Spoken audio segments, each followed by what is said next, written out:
One to one ஆன்மீக நேயர்களுக்கு அன்பு வணக்கம். நம்ம சேனலில் தொடர்ந்து ஜோதிட விழிப்புணர்வு நிகழ்ச்சிகளை பார்த்துட்டு வரோம். அந்த வகையில் இன்றைக்கி நாம் பார்க்க போகிறது, ஜென்ரலாக என்ன சொல்லுவாங்கன்னா, வாக்கு வசீகரம், நோக்கு வசீகரம், மனோ வசீகரம் அப்படிங்கிற ஒரு 3 விஷயத்தை சொல்லுவாங்க. வாக்கு வசீகரம் அப்படின்னா மற்றவர்களை வசியம் செய்யக்கூடிய அளவுக்கு, மற்றவர்களுடைய பார்வையை நம்ம பக்கம் திருப்புற அளவுக்கு, கவனத்தை திசை திருப்பாத அளவுக்கு பேசக்கூடிய ஒரு கலை. நோக்கு வசீகரம் அப்படின்னா நம்மளுடைய முகத்தை சில பேர் பார்த்தாங்கன்னா இந்த முகத்தை பார்த்துக்கிட்டே இருக்கணும். அந்த அளவுக்கு ஏதோ ஒரு அழகு, ஏதோ ஒரு கவர்ச்சி, இல்லைன்னா அவங்களுக்கு பிடித்த அம்சம் இந்த முகத்தில் இருக்கிறது. அதுக்கப்புறம் பார்த்திங்கன்னா மனோவசியம், அது என்னமோ தெரில, எனக்கு அவங்கள பார்த்தோன்னே பிடிச்சிது அப்படின்னு சொல்கிறோம்ல, இதையெல்லாம் சேர்ந்தது தான் என்ன சொல்கிறதுன்னா வாக்கு வசீகரம், நோக்கு வசீகரம், மனோவசீகரம் அப்படிங்கிறது. பொதுவாக அடுத்தவர்களை வசியப்படுத்தக்கூடிய அமைப்பு. இது என்ன ஜோசியத்தில் என்ன மாதிரியான அமைப்பு? சுருக்கமாக ஒரே வார்த்தையில் சொன்னோன்னு வச்சுக்கோங்களேன், ஆலை மயக்கும் வசீகர யோகம் அப்படின்னு சொல்லுவாங்க. அது என்ன வசீகரம்? சினிமாவில் நடிக்கிறோம், சினிமாவில் எவ்வளோ பேர் நடித்தாலும் கதாநாயகனுக்குன்னு ஒரு வசீகர தன்மை இருக்குது, கதாநாயகிக்குன்னு ஒரு வசீகர தன்மை இருக்குது, அவங்களுக்குன்னு ஒரு மார்க்கெட் இருக்குது. அவங்க சும்மா அப்படி ஒரு முகத்தை காட்டினாலே எவ்வளோ விசில் பறக்குது. இதுக்கெல்லாம் பேர் தான் பார்த்திங்கன்னா வசீகரத்தன்மை அப்படின்னு பேர். இந்த வசீகரத்தன்மை கூடுமான வரைக்கும் 2ஆம் இடத்தை ஒட்டி தான் நிறைய நடக்குது. இப்போ 2ஆம் இடத்தை பற்றி நம்ம சொல்லும்போது நிறைய சொல்லுவோம். வாக்கு, தனம், கல்வி அப்படிங்கிற ஒரு விஷயத்தை நம்ம மேலோட்டமாக சொல்லிட்டு போயிடுவோம். இப்போ வாக்குனால என்னென்னலாம் வாக்கு, யார் யாரெல்லாம் அடுத்தவங்களை ரசிக்கப்பட அளவுக்கு பேசக்கூடிய தன்மை உள்ளவர்கள், யார் பேசினாலே நமக்கு எரிச்சலாக வரும், சாதாரணமாக முடிக்க வேண்டியதை ஜவ்வு மிட்டாய் மாதிரி இழுத்து டென்ஷன் ஆக்கி விட்ருவாங்க சில பேர் பார்த்திங்கன்னா, இவங்க இன்னும் 2 வார்த்தை பேசுனாங்களா நமக்கு நல்லா இருக்குமே அப்படின்னு நினைப்போம் இல்லையா. இதுக்கு பேர் தான் வாக்கு வசீகரம்னு பேர். சில பேர் என்ன சொல்லுவாங்க, காரியம் ஆகாத காரியத்தை காலையிலேருந்து சாயந்தரம் வரைக்கும் பேசிகிட்டே இருப்பாங்க. இன்னும் சில பேர் என்ன பேசுகிறோன்னே தெரியாமல் பேசிக்கிட்டே இருக்கணும். அதாவது நம்ம பேசணுன்னா நம்ம பேசுகிறத கட் பண்ணிவிட்டு அவங்க ஏதாவது பேசணும். அவங்களுக்கு பார்த்திங்கன்னா இது என்ன ஒரு நல்ல விஷயம், 4 பேர் 10 பேர் கேட்டுட்ருக்காங்களேலாம் பார்க்க மாட்டாங்க. டக்குன்னு எதை பண்ணுவாங்க, டைவர்ட் பண்ணி விட்டு எதையாவது பேசி விட்டு அதை கட் பண்ணி விட்டுடுவாங்க. இதெல்லாத்தையும் சொல்லிகிட்டே வரும்போது தான் வாக்குஸ்தானத்தில் இவ்வளோ விதமான விஷயங்கள் இருக்குது. வாக்காலேயே நிறைய பிரச்சனைகளை தீர்த்து வச்சுருவாங்க. அதுதான் பேச்சு. வழக்கறிஞர்கள் இருக்காங்க இல்லையா, நல்ல பேச்சாளர்கள் இருக்காங்க இல்லையா, 1,00,000 பேர் திரண்டு இருக்கக்கூடிய கூட்டத்தை கூட தன்னோட கொஞ்சம் கூட அந்த பக்கம் இந்த பக்கம் திசை திருப்பாமல் பேசக்கூடியவர்கள் வாக்கு வசீகரம் உள்ளவர்கள். எந்த இடத்துல போய் சில பேர் நின்னா கூட அவங்கள பார்க்குறதுக்கும் அந்த முகத்தை பார்க்குறதுக்கும் அப்படி ஒரு கூட்டம் கூடிடும். இப்போ எம்ஜிஆர் சொல்கிறோம், சூப்பர் ஸ்டார் நடிகர்கள் எல்லாம் சொல்கிறோம், ஆன்மீக பெரியவர்கள் எவ்வளோ பேர் வராங்க, அவங்களோட முகத்தை பார்க்கும்போது அந்த தேஜஸ், அந்த ஒளி, அதெல்லாம் பார்க்கும்போது அவங்கள இழுக்கிறோம். அடுத்தது பார்த்திங்கன்னா மனோ வசீகரம்னு அது ஒடுத்த வசீகரம். சில பேரை நம்ம நேரடியாக பார்த்துருக்க மாட்டோம். இப்போ தான் தொலைக்காட்சி சினிமாலாம் வந்துடுதுன்னு வச்சுக்கோங்களேன். அதுக்கு முன்னாடி அப்படி இல்லை. சில பேரை பார்த்து நம்ம கேள்விப்பட்ட உடனேயே அவங்க மேலே நம்மள அறியாமல் நமக்கு ஒரு ஈர்ப்பு அவங்க மேலே ஏற்பட்டுடும். இதுக்கு பார்த்திங்கன்னா சங்க இலக்கியத்தில் பல விஷயங்களை சொல்லுவாங்க. கோப்பெருஞ்சோழன், இந்த பிசிராந்தையர்லாம் சொல்லுவாங்களே, ஒருத்தர் கேள்விப்பட்டு அவங்க மேலே அன்பு செலுத்துறது, இப்படிலாம் இருக்குல்ல. இது எல்லாமே பார்த்திங்கன்னா 2ஆம் இடத்தை ஒட்டி தான் வருது. யாருக்கு ஒருத்தங்களுக்கு இந்த பார்வையில் அப்பேற்பட்ட வசீகரம் இருக்கும்? முதல்ல வாக்கை பார்ப்போம்.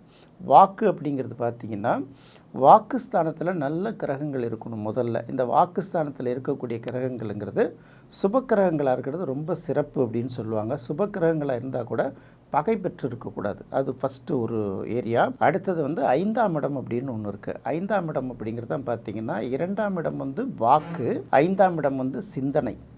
இது ரெண்டும் ஒன்றா இருக்கிறது ரொம்ப சிறப்பு இல்லையா. உதாரணத்துக்கு ரிஷப லக்னத்தை எடுத்திங்கன்னா, ரிஷப லக்னத்துக்கு 2ஆம் இடம் மிதுனம், 5ஆம் இடம் கன்னி. இது ரெண்டுத்துக்கும் உரிய கிரகம் அப்படின்னு பார்க்கும்போது புதன். இப்போ இந்த இடத்துல பார்த்திங்கன்னா இந்த மாதிரி கிரக அமைவுகள் ரிஷப லக்னமாக இருந்து இந்த புதன் நல்ல நிலையில் இருந்ததுன்னா அவர்களுடைய வாக்கும் வசீகரமாக இருக்கும், நோக்கும் வசீகரமாக இருக்கும், பேச்சும் வசீகரமாக இருக்கும். ஆனால் இந்த புதன் ஒரு பகை இடம்னு சொல்லக்கூடிய அந்த கடகத்தில் மாட்டிக்கிச்சோ, இல்லை கேதுவோட சம்மந்தப்படுதோ, இல்லை வேறு பாவகிரகங்கள் செவ்வாயோட சம்மந்தப்படுதோ, இப்படியெல்லாம் வந்ததுன்னு வச்சுக்கோங்களேன், அது அந்த இடத்துல அது உடஞ்சி போயிடும். அப்படி தான் சொல்கிறது. அதே போல் ஜென்ரலாக என்ன சொல்கிறான்னா, வாக்கு வசீகரம், நோக்கு வசீகரம், மனோ வசீகரம் கூட இந்த 3 வசீகரம் இருக்கிறவங்களுக்கு ஜாதக அமைப்பில் எப்படி இருக்கும் அப்படின்னு பார்த்திங்கன்னா 2ஆம் அதிபதியும் 5ஆம் அதிபதியும் சம்பந்தப்படுறது தான் இந்த வசீகரங்கள் நமக்கு வர்றது. இந்த 2 கிரகங்களும் ஒன்றோட ஒன்று பகை கிரகங்களாக ஃபஸ்ட்டு இருக்கக்கூடாது.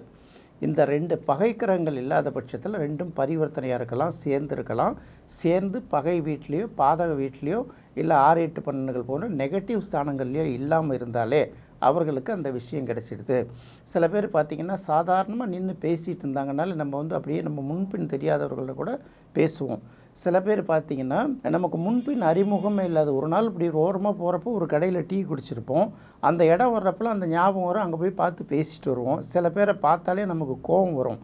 அவங்க நல்லவங்களாக இருந்தால் கூட சொன்னால் சில முகத்தை கண்டாலே நமக்கு பிடிக்காது. இல்லை, இது எல்லாத்தையும் சேர்த்து தான் சொல்லிட்டு வரான். 2ஆம் இடத்துல இருக்கக்கூடிய கிரகத்துக்கும் 5ஆம் இடத்துல இருக்கக்கூடிய கிரகமும் ஒரு தொடர்பு. பார்வையாக இருக்கலாம், சேர்க்கையாக இருக்கலாம், பரிவர்த்தனையாக இருக்கலாம். இது எப்படி இருந்தாலும் இந்த மாதிரியான வசீகரத்தன்மை அவர்கள்ட்ட அதிகமாக இருக்கும் அப்படின்னு ஒரு விஷயத்த சொல்லிடுறாங்க. சரி, இந்த 2, 5 சம்மந்தப்படுற விஷயங்கள் எல்லா லக்னத்துக்கும் பொருந்துமா அப்படின்னா அது வந்து அடுத்த கேள்வி. ஏன்னு பார்த்தீங்கன்னு வச்சுக்கோங்க, மேஷ லக்னம்னு எடுத்திங்கன்னா இந்த இடத்துல 2ஆம் இடத்துக்குரிய கிரகம் வந்து சுக்கிரன், 5ஆம் இடத்துக்குரிய கிரகம் வந்து சூரியன். இந்த சூரியனும் சுக்கிரனும் சேர்ந்து இருப்பது அவ்வளோ ஒரு பெரிய சிறப்புன்னு சொல்ல முடியாதுல்ல. முதல்ல அஸ்தங்கம் ஆகிடும். ரெண்டுத்துக்குமே வந்து ஒரு வகையான பகை கிரகமாக நம்ம பார்க்குறோம் இல்லையா. இப்படி தான் நம்ம எடுத்து பார்க்கணும். இருந்தாலும் இந்த கிரகங்கள் வந்து ஒன்று பார்த்துக்கிறதுக்கு வாய்ப்பு இல்லை. ஏன்னா சூரியனோட 60 டிகிரிக்குள்ளே தான் சுக்கிரன் மூவ் ஆகியிருக்கணும்.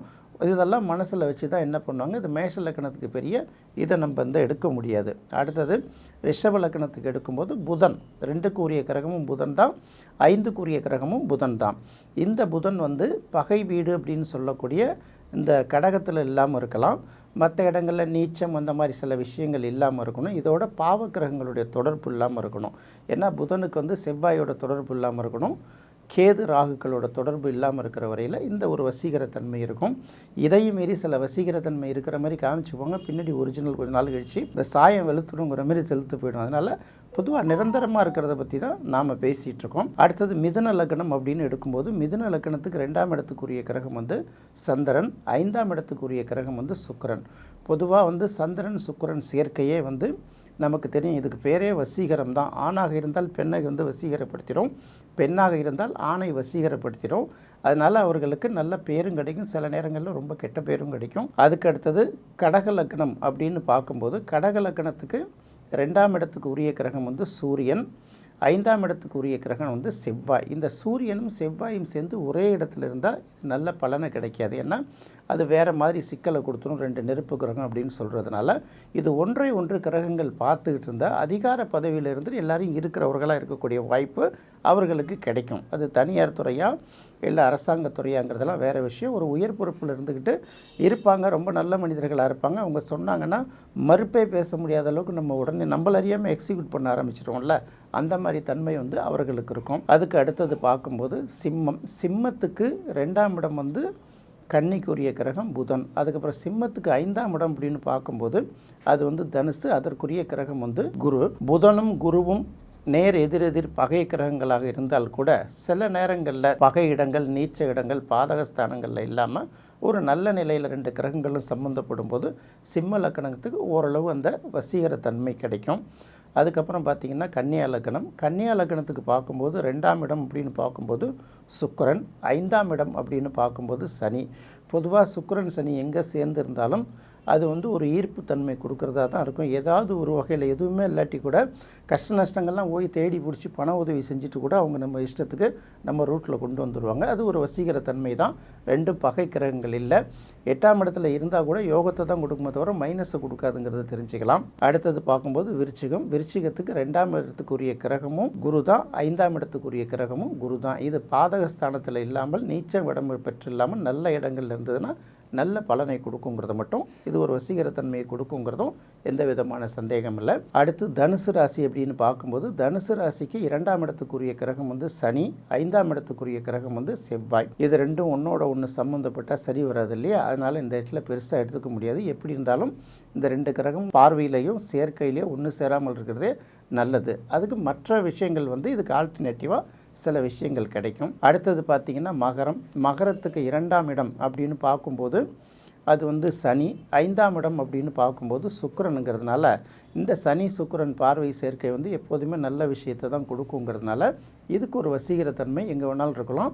பாதகஸ்தானங்களில் மறைவிடங்களில் இல்லாமல் இருக்கிறது ரொம்ப சிறப்பு. அடுத்தது கும்பம் அப்படின்னு பார்க்கும்போது கும்பத்துக்கு 2ஆம் இடத்துக்குரிய கிரகம் அப்படின்னு பார்க்கும்போது குரு, 5ஆம் இடத்துக்குரிய கிரகம் அப்படின்னு பார்க்கும்போது புதன்.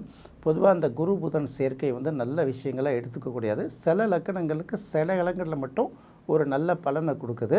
அதாவது ரொம்ப அமைதியாக இருந்தால் கூட யாருக்கும் பிடிக்காது இல்லையா? அந்த மாதிரி சில நேரங்களில் ஆகிடும். இந்த குருவுக்கும் புதனுக்குமே பார்த்திங்கன்னா ரெண்டும் சுபக்கிரகங்களாக இருந்தால் கூட ஒன்றுக்கு ஒன்று பகை கிரகங்கள்ங்கிறதுனால இது பெரிய அளவுக்கு நம்ம எதிர்பார்க்க முடியாது. அடுத்தது பார்க்கும்போது மீனம். மீனத்துக்கு 2ஆம் இடம் அப்படின்னு பார்க்கும்போது செவ்வாய், 5ஆம் இடம் அப்படின்னு பார்க்கும்போது சந்திரன். சந்திரனும் செவ்வாயும் மிகப்பெரிய அளவுக்கு பகை கிரகங்கள் இல்லைங்கிறதுனால இதுவும் ஓரளவுக்கு இருக்கும். ஆண் பெண் சங்கமம் போல் பார்த்திங்கன்னா இவர்களுக்கு அந்த ஈர்ப்பு இருக்கும். செவ்வாயும் சந்திரனும் எந்த இடத்துல இருக்குது, மறைவிடங்களில் இருக்கா, பாதகஸ்தானத்தில் இருக்கான்னு பார்த்து இந்த வசீகரத்தன்மையை முடிவு பண்ணணும். பொதுவாக வசீகரத்தன்மைங்கிறது போகிற இடத்துல நமக்கு என்ட்ரி டிக்கெட் கிடைக்கிற மாதிரி. சில இடங்களுக்கு நம்ம போனோம்னா எவ்வளோ தான் முயற்சி பண்ணாலும் போக முடியாது. சில பேர் சாதாரணமாக போய் நிற்பாங்க, வாங்க வாங்கன்னு உள்ளார கூப்பிட்டு மரியாதை கொடுப்பாங்கல்ல. இதுக்கு முதல்ல பார்த்திங்கன்னா இதுதான் நோக்கு வசீகரம். பார்வையால் அடுத்தவர்களை கவர்ந்து இழுக்கிறது. சில பேர் அப்படியே நின்றுட்டுருப்பாங்க, அவங்க பேச ஆரம்பித்த பிறகு என்ன பண்ணுவாங்க, உட்காருங்க ஐயான்னு சொல்லிட்டு உட்கார வச்சுருவாங்க. இந்த 2-3 வசீகரங்களும் இருக்கணும். இது எல்லாருக்கும் இருக்கணுங்கிற அவசியம் கிடையாது. இல்லைன்னாலும் அதை பற்றி கவலைப்பட வேண்டிய அவசியம் கிடையாது. பட் இருந்தாலும் இது இருக்குது உங்களுக்கு அது இருக்குது அப்படின்னு சொல்லிட்டு ஏமாற்றக்கூடாதுங்கிறதுனால சின்ன சின்ன விஷயங்களையும் உங்களுக்கு தெளிவாக சொல்லி கொடுக்கணும். அதன் மூலமாக நீங்கள் புரிஞ்சுக்கணுங்கிறதுனால இந்த ஆலை மயக்கும் வசீகரத்தன்மைனா என்னங்கிற ஒரு விஷயத்தை நம்ம சொல்லியிருக்கோம். இதை வச்சு உங்களுக்கு என்ன புரியுது, உங்கள் ஜாதகத்தில் உங்களுக்கு எந்த அளவுக்கு வசீகரம் இருக்குதுன்னு பார்த்துக்கோங்க. என்ன நேயர்களே, இந்த நிகழ்ச்சி உங்களுக்கு ரொம்ப பிடிச்சிருக்குன்னு நினைக்கிறேன். மீண்டும் மற்றொரு சுவையான நிகழ்ச்சியில் சந்திக்கலாம். நன்றி, வணக்கம்.